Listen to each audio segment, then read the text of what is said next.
Welcome to Half History Will Travel. I am your host, the Wilder Historian, and today we're going to talk about congressional history. During the Compromise of 1850, three big pieces of legislation were thrown around by congressmen.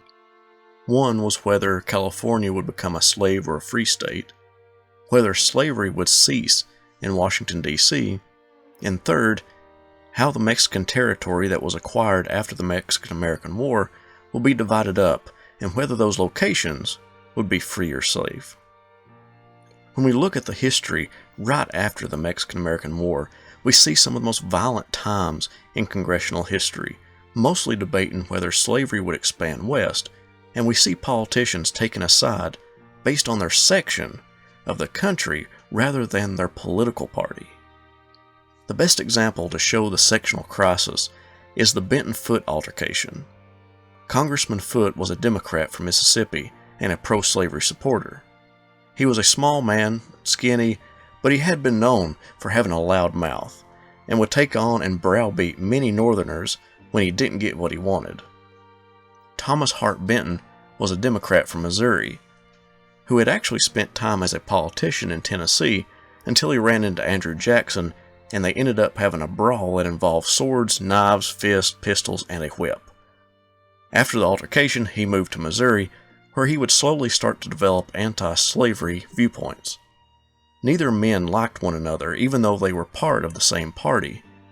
One of the biggest problems that Foote had with Benton was that when Senator John C. Calhoun had orchestrated what he called the Southern Address, it was a statement signed by a small group of Southern congressmen denouncing Northern aggression against Southern rights, denying Congress's right to forbid slavery in the new territories, and threatening secession. Benton did not go along with the Southern Address and caused Southerners to see him as a traitor. The two men also butted heads on the slavery issue, Benton wanting to prevent the spread of slavery west, and Foote supporting its expansion. Foote challenged Benton's Southern honor and repeatedly attacked him verbally. It was Foote's renewed and reinforced charge of cowardice that pushed things too far on April 17, 1850, the day Benton snapped. Foote was calling Benton a coward, but had only gotten halfway through the insult when Benton sprang to his feet, kicking his chair so violently that he toppled a glass from his desk. Upon seeing Benton advance, Foote retreated backward down the aisle toward the vice president's chair, pistol in hand, and in a moment almost every senator was on his feet. Henry Dodge, a Democrat from Wisconsin, tried to restrain Benton, who dramatically bared his chest and yelled, "I have no pistols. Let him fire. I disdain to carry arms. Stand out of the way and let the assassin fire." Witnesses saw him open his jacket and bare his breast as he bellowed. At this point, a senator grabbed Foote's pistol and locked it in his desk, and for the moment, the fireworks were over. Just a month before this altercation, Foote made a statement that scared all of the congressmen. He made an ultimatum on the California question. He said, "So help me heaven, during the next week, occurrences are likely to take place of a nature to which I do not dare more than allude. I have looked into the matter and have conversed with members of both houses of Congress, and I state upon my honor, but unless we do something during the present week, I entertain not the least doubt that this subject will leave our jurisdiction, and leave it forever." Both houses of Congress knew what that meant. Violence. Word spread throughout Washington, D.C. and the United States that a full-on brawl was going to happen in the halls of Congress. On March 4th, when Congress came into session, 70 or 80 of the congressmen were armed, ready for battle. However, no battle came, but the tension was real.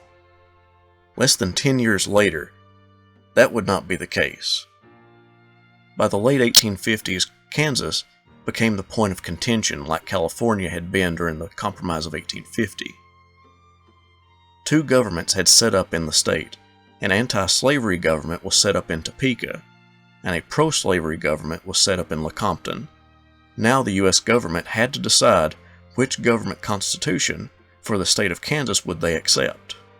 Southerners supported the Lecompton Constitution because it supported slavery within the state of Kansas.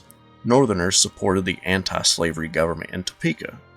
The question whether to accept the Constitution from Lecompton was what brought Congress to blows in 1858.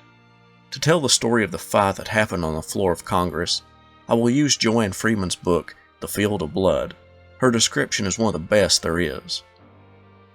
On February 6, 1858 at 2 a.m., a clash between the radical Galusha Grow, a Republican from Pennsylvania, and the equally radical Lawrence Kott, a Democrat from South Carolina, was the first time that a group of Northerners confronted a group of Southerners, force against force.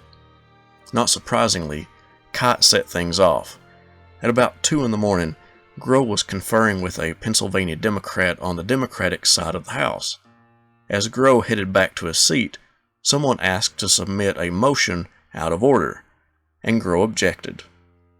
Kott, who by some account was dozing and by many accounts was tipsy, was alert enough to yell that Grow should object on his own side of the House.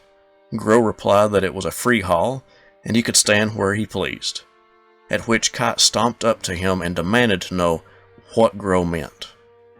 Perhaps assuming that talk of a free hall was a backhanded slap at Southerners, or perhaps assuming nothing at all. It didn't take much to set him off. When Grow repeated his words, Kott grabbed Grow's throat, vowing to teach this black Republican puppy a lesson. Knocking Kott's arm away, Grow declared that he refused to be bullied by a slave driver cracking his whip. Kott responded by grabbing Grow's throat again, at which Grow slugged him hard enough to knock him flat, and where trouble began. A group of Southerners immediately rushed over, some to aid Kott, some to attack Grow, and some to calm things down, though the latter group ultimately got swept up in the scrimmage. Seeing a pack of Southerners descend on Grow, Republicans rallied to his aid, streaming across the chamber from their side of the hall, jumping on desks and chairs in their haste to save a brother Republican, bringing a rush of Southerners in their wake. The end result was a free fight in the open space in front of the Speaker's platform, featuring roughly 30 sweaty, disheveled, mostly middle-aged congressmen in a no-holds-barred brawl, North against South. Press accounts of the fight vary, but they generally agree that John Bowie Knife Potter, a Republican from Wisconsin, and the Fighting Washburn brothers, Cadwalder, a Republican from Wisconsin, Israel, a Republican from Maine, and Elihu, a Republican from Illinois, stood out in the rumble, with the barrel-chested Potter jogging straight into the scrum, throwing punches as he tried to reach Grow. At one point he slugged William Barksdale, a Democrat from Mississippi, who mistakenly reeled around and socked Elihu Washburn in return. Potter responded by grabbing Barksdale by the hair to punch him in the face, but to his utter astonishment, Barksdale's hair came off. He wore a toupee. Meanwhile, John Covode, a Republican from Pennsylvania, had raised a spittoon over his head and was looking for a target. While the ashen-faced Speaker pounded his gavel for all it was worth and ordered the sergeant-at-arms to grab the mace and do something, within a few minutes people had settled back into their seats, thanks in part to the hilarity of Barksdale's flipped wig, and the House went back to arguing until its adjournment at 6:30 a.m. With the exception of a few black eyes and some cuts and scrapes, most of the combatants were none the worse for wear, and a few men had reached for weapons, but none used them. The most notable aspect of the fight was the mass rescue by Republicans who had rushed over to Grow with fists flying because they thought Southerners were staging a great assault. This demonstrates that the battle between North and South did not begin with the Civil War, but we see the evidence of a sectional crisis right after the annexation of Texas and the gaining of the Mexican territories. I guarantee C-SPAN will be a whole lot more entertaining if stuff like this happened now. But next time you think politics now is bad, think back to the 1858 brawl. I hope you enjoyed this account of one of the largest fights in congressional history. Please subscribe to the channel, share the videos to help get the word out about the channel. I'll see you next time.